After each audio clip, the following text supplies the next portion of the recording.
నమస్కారం ఈటీవీ 360కి స్వాగతం. ముందుగా ప్రధానాంశాలు. అట్టహాసంగా రాష్ట్ర అవతరణ వేడుకలు. ఆర్థిక క్రమశిక్షణతోనే అధిక వృద్ధి రేటు సాధ్యమైందన్న కేసీఆర్. ఆవిర్భావ వేళ అమల్లోకి మరో 2 కొత్త సంక్షేమ పథకాలు. రేపటి నుంచి కేసీఆర్ కిట్లు, ఎల్లుండి నుంచి ఒంటరి మహిళలకు భృతి. దేశ రాజధానిలోనూ పండుగల అవతరణోత్సవం. శిల్పకళారామంలో సాంస్కృతిక సమ్మేళనం. మియాపూర్ భూ కుంభకోణం దర్యాప్తు వేగవంతం. బోర్డ్ ఆఫ్ డైరెక్టర్స్ ను ప్రశ్నించాల్సి ఉందన్న సైబరాబాద్ సిపి. పర్యావరణ పరిరక్షణ, పునరుత్పాదక ఇంధనానికి దన్ను.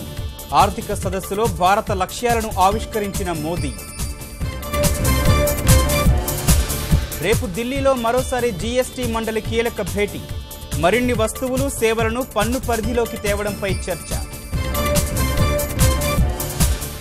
ప్యారిస్ ఒప్పందం నుంచి వైదొలగాలన్న ట్రంప్ నిర్ణయంపై నిరసనలు. నిరాశకు గురిచేసిందన్న ఐరాస ప్రధాన కార్యదర్శి. ప్రస్తుత మాజీ ఆటగాళ్ల వైఖరిని కడిగి పారేసిన రామచంద్ర గుహ. పాలక మండలి ఉన్నతికి కఠిన చర్యలు చేపట్టాలని సూచన.